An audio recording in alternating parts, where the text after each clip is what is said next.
غسل کا بیان۔ غسل کے متعلق سب سے پہلے قرآن کریم میں ارشاد ہوتا ہے۔ اللہ نے قرآن میں ارشاد فرمایا وَإِن كُنتُمْ جُنُبًا فَاتَّهِرُوا، جس کا ترجمہ ہے اور اگر تمہیں نہانے کی حاجت ہو تو خوب ستھرے ہو لو۔ ستھرا مطلب پاک صاف ستھرا۔ کب؟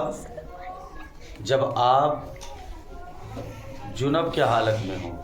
جنب کہتے ہیں ناپاکی کو۔ ناپاکی کی حالت میں غسل فرض ہو جاتا ہے۔ غسل کرنا فرض بھی ہے، غسل کرنا سنت بھی ہے، اور غسل کرنا مستحب بھی ہے۔ جب آپ کا جسم ناپاک ہو جائے تو اس صورت میں غسل فرض ہو جاتا ہے۔ بغیر غسل کیے نہ تو آپ نماز پڑھ سکتے ہیں، نہ ہی آپ قرآن کی تلاوت کر سکتے ہیں، نہ کتاب قرآن مجید کو چھو سکتے ہیں۔ اس لیے اللہ نے قرآن میں فرمایا کہ جب تم ناپاک ہو جاؤ، جب جنوب کی حالت میں چلے جاؤ، فَاتَّهِرُوا، تو اپنے آپ کو خوب طیب و طاہر کر لو، یعنی پاک صاف ستھرا کر لو۔ ٹھیک ہے۔ دوسری جگہ اللہ نے قرآن میں اعلان فرمایا یا ایھا الذین آمنو، اے ایمان والو۔ یہاں پر ایک قابل غور بات یہ ہے، جب قرآن یعنی اللہ تعالیٰ جب مومنوں کو کوئی بات کہنا چاہتا ہے تو وہاں یا ایھا الذین آمنو سے پکارا جاتا ہے۔ ٹھیک ہے۔ اور جب عام انسان کو کوئی بات یا کوئی سندیش یا کوئی پیغام دینا مقصد ہو تو وہاں قرآن کہتا ہے یا ایھا الناس، اے لوگوں۔ ٹھیک ہے۔ یہ چیز آپ کو یہاں غور کرنا ہے۔ اب ظاہر سی بات ہے، پاکی کون حاصل کرے گا؟ مومن۔ جو مومن ہی نہیں ہے وہ پاک رہے نہ رہے، پاکی ناپاکی سے اس کو کوئی مطلب نہیں ہے۔ تو یہ پاکی ناپاکی کا جو مسئلہ ہے یہ مومنوں کے ساتھ ہے، یہ مسلمانوں کے ساتھ ہے۔ اس لیے اللہ نے قرآن میں جو خطاب فرمایا وہ مومنوں سے۔ اللہ چاہتا ہے کہ ہر مومن مسلمان ہمہ وقت ہر وقت پاک اور صاف رہے، پاک صاف رہنا چاہیے۔ جسم کو پاک رکھیں، اپنی سوچ کو پاک رکھیں۔ آپ جس گھر میں رہتے ہیں اس گھر کو پاک رکھیے، آپ جس کپڑے کو پہنتے ہیں وہ کپڑا آپ پاک صاف رکھیے۔ یہ ایک بندے مومن کی ذمہ داری۔ اور اونچے مقام پر آپ جائیں تو اپنی سوچ کو پاک رکھیے، اپنے فکر کو پاک رکھیے، اپنے خیالات کو پاک رکھیے، اپنے سینے کو بغض و حسد سے پاک رکھیے، ہے نا، تعصب سے پاک رکھیے۔ بات سمجھ میں آ رہی کہ نہیں؟ یہ مومنوں کا طریقہ ہے، مسلمانوں کا طریقہ۔ اس لیے یہاں پر اللہ نے مومنوں کو خطاب کیا، یعنی مومنوں سے کہا جا رہا ہے۔ کیا کہا جا رہا ہے؟ یا ایھا الذین آمنو، اے ایمان والو، ہے نا، لا تقربوا الصلاۃ وانتم سکریٰ، نماز کے قریب بھی مت جانا اس وقت وانتم سکریٰ جب تم نشے کی حالت میں رہو۔ کیا کہا؟ نماز کے قریب بھی مت جانا۔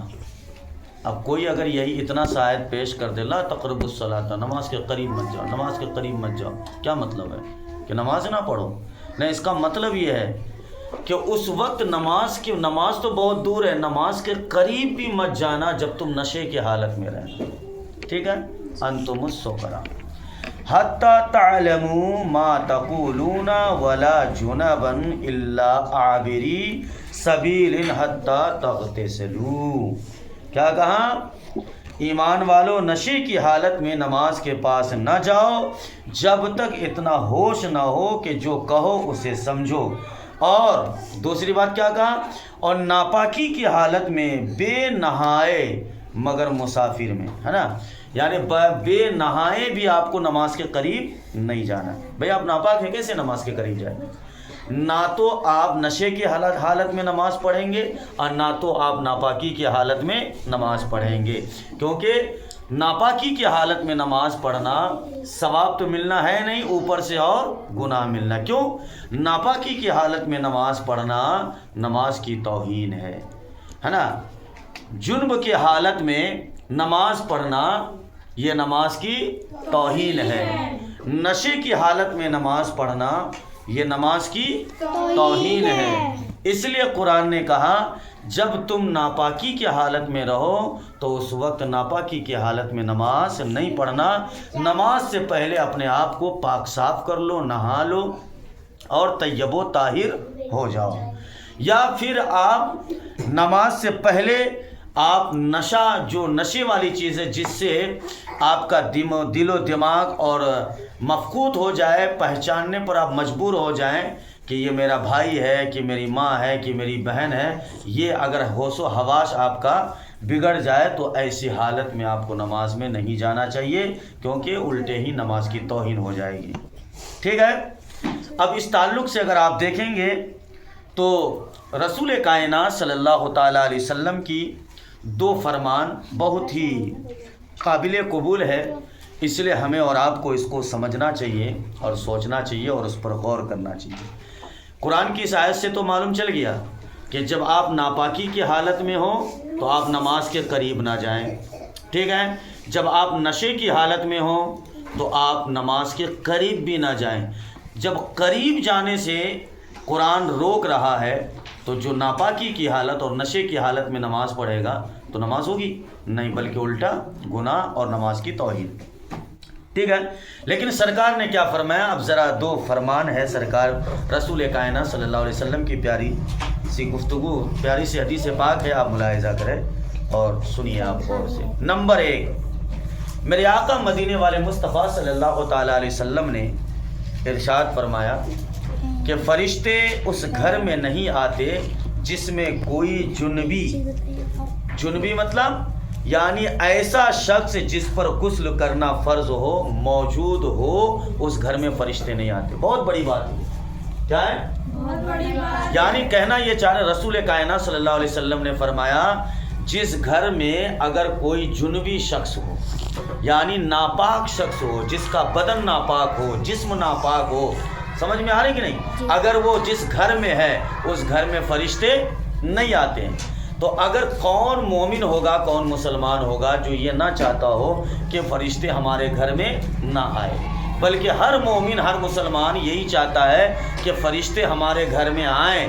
تو اگر آپ چاہتے ہیں کہ فرشتے ہمارے گھر میں آئیں تو فرشتوں کو آنے کے لیے آپ کا پہلا عمل یہ ہونا چاہیے کہ آپ کبھی بھی ناپاکی حالت میں گھر میں نہ رہیں. جیسے ہی آپ پر غسل فرض ہو جاتا ہے یا آپ کا جسم ناپاک ہو جاتا ہے تو آپ کی ذمہ داری ہوتی ہے کہ آپ فوراً اسے نہا دھو کر اپنا جسم پاک و صاف کر لیں تاکہ فرشتے ہمارے گھر آنا جانا ان کا لگا رہے. پہلی چیز. تو پہلی حدیث سے یہ معلوم ہوا جس گھر میں جو جنبی انسان یعنی ناپاکی کی حالت میں جو انسان رہتا ہے گھر میں، اس گھر میں فرشتے نہیں آتے. دوسری بات میرے آقا نے فرمایا نمبر 2، جس نے فرض غسل کرتے ہوئے ایک بال کے برابر جسم کا کوئی حصہ نہ دھویا اسے آگ کا عذاب دیا جائے گا. یہ بھی بہت بڑی بات ہے.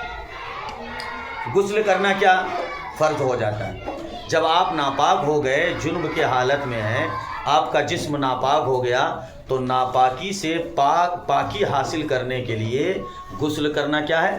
فرض ہے. ٹھیک ہے. اب غسل کرنا فرض ہے. اب جب غسل کرنا فرض ہے تو ظاہر سی بات ہے فرائض غسل یعنی جو غسل کی فرائض ہے، جو غسل میں فرض قرار دیا ہے اسلام نے، اس میں سے اگر تھوڑی سی بھی کمی آ گئی تو ظاہر سی بات آپ کا غسل نہیں ہوگا، اور آپ کا غسل نہیں ہوا تو صحیح سے غسل نہ کرنے کی وجہ سے ان کو کس کا؟ آگ کا عذاب دیا جائے گا. یہ نہیں کہ ہم چاہے جیسے تیسے ہم غسل کر لیے، نہا لیے. ہم تو کہتے ہیں کہ آدمی تالاب میں ڈبکی بھی لگائے تب بھی اس کا غسل نہیں ہوتا. 1 बाल्टी क्या 100 बाल्टी से नहा ले तब भी उसका गुस्ल नहीं होता। जिस तरीके से मदीने वाले मुस्तफ़ा सरवर कायनात सल्लल्लाहु अलैहि वसल्लम ने वज़ू करने का तरीका बताया है, उस तरीके से हमें और आपको गुस्ल करना चाहिए। अभी अगर इसलिए गुस्ल में फ़राइज़ भी हैं और गुस्ल में सुन्नत भी है, तो इसलिए हमको गुस्ल में ये ध्यान देना चाहिए कि गुस्ल में फ़र्ज़ क्या क्या हैं। तो आइए, तो कहा ना कि अगर जिस इंसान ने गुस्ल तो किया लेकिन फ़राइज़ का ख्याल नहीं रखा, अगर एक बाल के बराबर भी बदन उसका सूखा रह गया तो उसका गुस्ल नहीं होगा। मिसाल के तौर पर कुल्ली करना, गुस्ल में 3 फ़र्ज़ हैं। नंबर 1 कुल्ली करना, नंबर 2 नाक में पानी चढ़ाना, और नंबर 3 तमाम बदन में पानी बहाना। ये मेन पॉइंट है, ठीक है।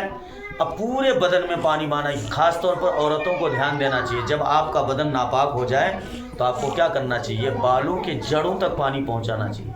अगर एक बाल की जड़ भी सूखे रह गए तो आपका वज़ू नहीं होगा। क्यों? इसलिए कि वज़ू का गुस्ल नहीं होगा। क्यों? इसलिए कि गुस्ल आप पर फ़र्ज़ था। फ़र्ज़ की सूरत में ऐसे गुस्ल करना सुन्नत भी है, गुस्ल करना मुस्तहब भी है। ऐसे अगर आप गुस्ल कर रहे हैं कोई बात नहीं, लेकिन अगर आप नापाक हैं और नापाकी से आप पाकी हासिल करना चाह रहे हैं तो वहाँ आपको गुस्ल उसी अंदाज में करना है जिस अंदाज में इस्लाम ने बताया है। तो पहली चीज़ क्या है, कुल्ली करना, है ना। जब आप कुल्ली करें तो कायदे से कुल्ली करें ताकि तुम्हारे मुंह के हर पुर्जे पर पानी बहाए, दांतों के सुराखों में, मशूरों में, हर जगह पानी पहुंचना चाहिए। नाक में पानी चढ़ाना ये भी फ़र्ज़ है गुस्ल में। क्या है? तो नाक की कायदे से आप सफाई करें, है ना, नर्म हड्डी तक पानी पहुँचे। नाक की कायदे से सफाई करें ताकि नाक के अंदर सुराखों में जो भी गंदगियां हैं वो क्या हो जाए, साफ हो जाए। और मेन जो है वो तीसरा है वो क्या, तमाम बदन में, पूरे बदन में पानी बहाना, है ना। अब जिसके घने बाल हैं, सही से पानी नहीं पहुंचा, एक बाल भी सूखा रह गया तो वो नापाक का नापाके रहेंगे।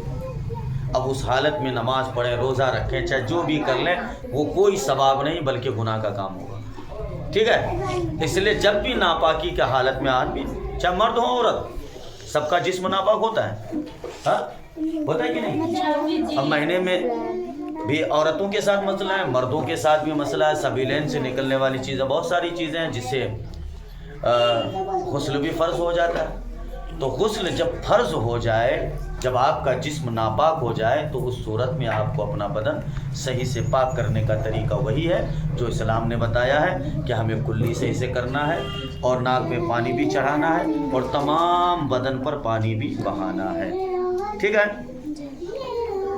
अब सवाल ये पैदा होता है कि कुल्ली करने, नाक में पानी चढ़ाने और तमाम बदन पर पानी बहाने का तरीका क्या है। तो वो तरीका आपको सुन लीजिए। कुल्ली करने का तरीका, सीधे हाथ में पानी लेकर मुंह में डालिए और अच्छी तरह मुंह के ऊपर नीचे दाएं और बाएं घुमाकर हल्क के शुरू तक पानी पहुंचाकर फेंक दीजिए।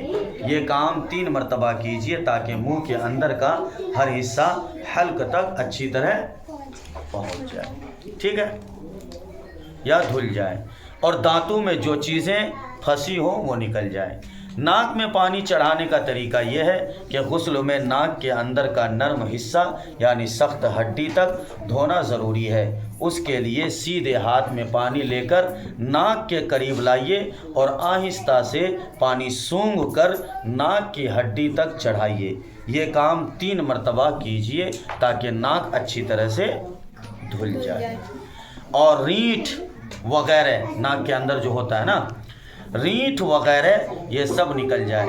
नाक के बाल धुलना भी ज़रूरी है। नाक के अंदर कुछ बाल होते हैं उसे भी धुलना कायदे से ज़रूरी। याद रहे कि अगर नाक में मैल जमा हुआ हो तो उसे निकाल कर पानी चढ़ाना लाजिम है। नाक में मैल है, गंदगी है, कीचड़ मीचड़ है, रीठ वगैरह है, पूरे दोनों नाक को साफ़ करना मकसद है। कायदे से साफ़ करके करना चाहिए तभी आपका गुस्ल होगा, वरना नहीं होगा। अच्छा, अब बदन को किस तरीके से धोएं तो ज़रा उसका भी तरीका आप मुलाहिज़ा करें। کہ तमाम बदन पर पानी बहाने का तरीका ये कि सर के बालों से पाँव के तलवों तक जिस्म के हर हिस्से, खाल और हर बाल पर पानी बहाना ज़रूरी है। सर्दी का मौसम हो तो पहले पानी मल लीजिए, फिर पानी बहाइए, ठीक है, ताकि जिस्म का कोई हिस्सा खुश्क न रह जाए। याद रहे कि बाल बराबर भी जिस्म का कोई हिस्सा धुलने से रह गया तो गुस्ल नहीं होगा। बिलखुसूस ये एहतियात ज़रूर कीजिए कि मर्द सर के बाल खोल कर जड़ से नोक तक पानी बहाए। अगर कानों में बाली या नाक में नथनी, छेद, सुराख हो और वो बंद ना हो तो उसमें भी पानी बहाए। क्या समझ में आया? ये औरत के लिए कान में छेद है, नाक में नथनी है ना, सुराख है ना, अगर वो बंद नहीं है तो हुक्म है कि वो सुराख में भी पानी जाना चाहिए, इस हिसाब से ना है। पानी यहाँ पहुँचाइए सुराख में, समझे, पानी यहाँ पहुँचाइए। चूड़ियाँ हैं वहाँ पानी पहुँचाइए कायदे से, आप अंगूठी पहने वहाँ भी पानी पहुँचाइए। ये सारा एहतियात है। कहा क्या का पूरे बदन, तो पूरे बदन का मतलब क्या है कि कोई भी जगह बाकी ना रहे जब आप पर गुस्ल वाजिब हो उस सूरत में, ठीक है। भूं, मोछों, दाढ़ी, कान का हर हिस्सा अच्छी तरह धोएं। कानों के पीछे के बाल हटाकर थोड़ी और गले का जोड़ उठाकर, पेट की बल्टें और उठाकर और हाथों को उठाकर बगलें, इसको बगल कहते हैं, ठीक है, धोएं। अच्छा, नाफ में भी पानी डालिए। जिस्म का हर बाल जड़ से नोक तक धोइए। अगर खतना ना हुआ हो तो खाल चढ़ सकती हो तो चढ़ाकर धोएं और खाल के अंदर पानी चढ़ाएं। समझे कि नहीं? ये पूरा तरीका, मतलब इसका ये है कि जिस्म का कोई भी हिस्सा जब आप पर गुस्ल फ़र्ज हो जाए, मैंने पहले ही बोला गुस्ल फ़र्ज भी है, गुस्ल सुन्नत भी है, गुस्ल मुस्तहब भी है। अगर ऐसे ही डेली नहाते हैं जिस्म को तरोताज़गी के लिए कोई बात नहीं, लेकिन अगर आप नापाक हो गए हैं, आपका जिस्म नापाक हो गया है, तो ये तीनों तरीका आपको कायदे से करना चाहिए। कुल्ली कायदे से करें, नाक में पानी चढ़ाएं कायदे से, और पूरे बदन में बाल के एक एक जड़ में पानी पहुंचाइए ताकि आपका वज़ू बिल्कुल सही और दुरुस्त रहे। वरना अगर आप नापाकी में थे और आपका गुस्ल सही नहीं है तो आप जो काम करेंगे सब सवाब के बजाय गुनाह होगा। ना तो आपकी नमाज होगी, ना तो आपके कुरान की तिलावत भी करेंगे तो वो भी कारगर साबित नहीं होगा, सब गुनाहों की लिस्ट में आप चले जाएंगे। इसलिए नहाने समय इतना ख्याल रखना हमारी और हम सब की जिम्मेदारी होती है। यह नहीं कि बस 4 बाल्टी डाल दिए, जल्दी हाथ पैर धो लिए और उसके बाद धो लिया, नहीं, ये गुस्ल नहीं है, समझे कि नहीं? ये चीज़ें ख़ास ख्याल रखना है। इंशाअल्लाह अल्लाह ताला से यही दुआ है कि हम सब लोगों को इस पैगाम पर अमल करने की तौफीक अता फरमाए, सही से अपना जिस्म पाक व साफ़ सुथरा रखने और पाकी हासिल करने की तौफीक व रफ़ीक अता फरमाए। अस्सलामु अलैकुम।